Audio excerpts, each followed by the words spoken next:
ஏற்கனவே இங்கே நம்ம எட்வின் போகிற லெவலில் பார்த்தோம். இன்றைக்கி நம்ம என்ன பண்ணிகிட்ருக்கோம் அப்படின்னா, எல்லாத்துக்கும் பில்லருக்கெல்லாம் அந்த ஷூ மார்க் பண்ணுறோம்.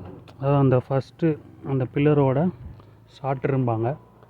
இதை மார்க் பண்ணி நம்ம அந்த மாதிரி ஃபுல்லாக வந்து நூலை கட்டி அந்த நூலுக்காண்டி அது இருக்கான்னு பார்த்து அதுக்காண்டி நம்ம வந்து எல்லா இதுலேயுமே அந்த பில்லர் போடுறோம்.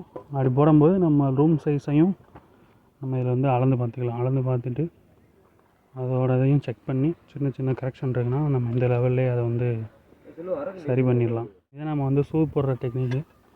அதை நம்ம இந்த மாதிரி நூலெல்லாம் பார்த்துட்டு அதுக்குன்னு இந்த மாதிரி மோல்டு இருக்குது. மோல்டை வந்து நம்ம அளவுக்காண்டி வச்சு அதை வந்து நம்ம போல்ட் பண்ணி ஃபிக்ஸ் பண்ணிவிட்டு நம்ம எப்பயும் போல் நம்ம வந்து காங்கிரீட்டு பெட்டிக்கு போகிற மாதிரியே கலவை போட்டு அதை வந்து நம்ம ஃபில் பண்ணிடணும். ஃபில் பண்ணிட்டு லைட்டாக உணர்ந்ததுக்கப்புறம் அதை கழட்டிட்டோம்னா அந்த ஷூவோட ஷார்ட்ரு பாயிண்ட் மாதிரி வந்துடும். பார்த்திங்கன்னா உங்களுக்கே தெரியும் இந்த ஷூவெல்லாம் போட்டிருக்கோம். இது வந்து நம்ம ஒவ்வொரு லெவல்லையும் போட்டோம்னா நம்மளுக்கு வந்து எல்லாமே வந்து பக்காவாக வரும். அளவு சைஸ் எல்லாமே நம்ம ஏற்கனவே வந்து மார்க் பண்ணி பில்லர் ஊண்டியிருக்கோம். அதுக்கப்புறம் மேலே எடுத்துமே போட்டிருக்கோம். இப்போ இருக்கா மார்க் பண்ணி இந்த ஷூ போட்டுடுறோம்.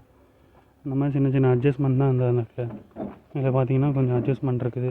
இப்போ எந்த லெவலில் இதை பண்ணிட்டோம் அப்படின்னா நம்மளுக்கு மேலே போய் அந்த பிரச்சனை வராது. இந்த மாதிரி எல்லா பில்லரையும் ஒரு செக் பண்ணிட்டோம்னா நீட்டாக இருக்கும்.